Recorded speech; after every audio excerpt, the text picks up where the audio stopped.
Hi, I'm Jomar from Talent Acquisition Department and my type blood is type O positive.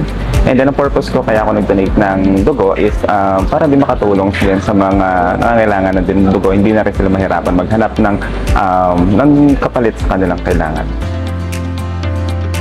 Hi, I'm Edward from Audit Recruitment. So, yung blood type ko A+.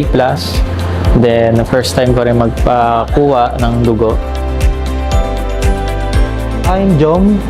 My blood type is B positive.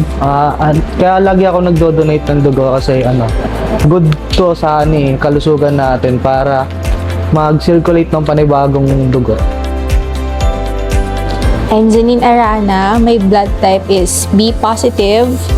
And after 10 years of being with Paramount is first time ko pong mag-donate ng blood dito kasi first time ko lang din nakapasa. So every year kapag meron tayong blood donation, lagi akong nagtatry.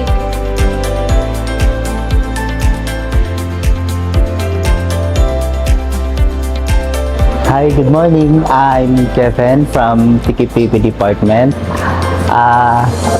Nag-start ako mag-donate since 2019 nung bago pa lang ako sa Paramount up to now.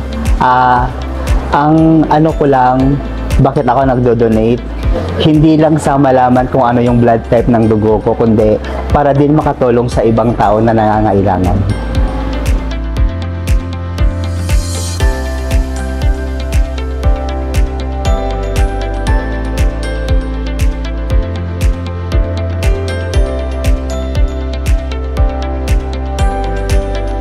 In behalf of Paramount, we would like to thank all of those who participated on our bloodletting activity today.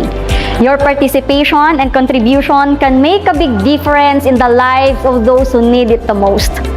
Once again, maraming salamat ka Paramount.